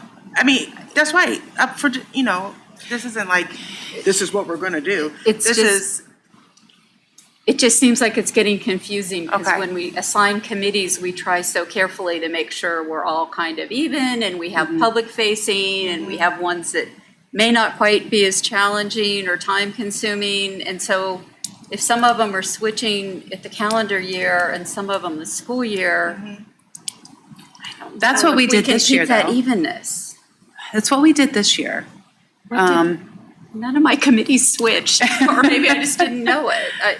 So, I mean, the other option. I mean, we switched because we had new board members that had to take the place of those that had retired. But I guess we need to think about then what we want to do. If we want to keep it for the academic year and how we started doing that in 23, or if that other one is too confusing. I think we need a grid, and I know that sounds silly, but I think there is a way to look at it and evenly distribute. No, I shouldn't say. We need a grid to see if there is a way to evenly distribute the two calendar needs. And if there's a way to evenly do it, then it would be pretty seamless. But if, to your point, isn't an even match of like, you know what I mean? But I think we just need a whiteboard. Need a whiteboard. We need a sticky note and Post-its and all of the things. If you want me to regroup the spreadsheet I sent and kind of group it in what you just said, then you can see it, which ones. Yeah. That might help. Definitely sticky notes. You can do virtual sticky notes too. You do a Yeah. virtual whiteboard, you do all of the things. Okay, So- so just, What I will do to try to help, I'm sorry. No, go ahead. What I will do to try to help is I'll go back and look at what we did in January as compared to where it was before. What we did in January and then at the beginning of the academic year, which I don't think anything changed there, only because we were doing like a 2-year period.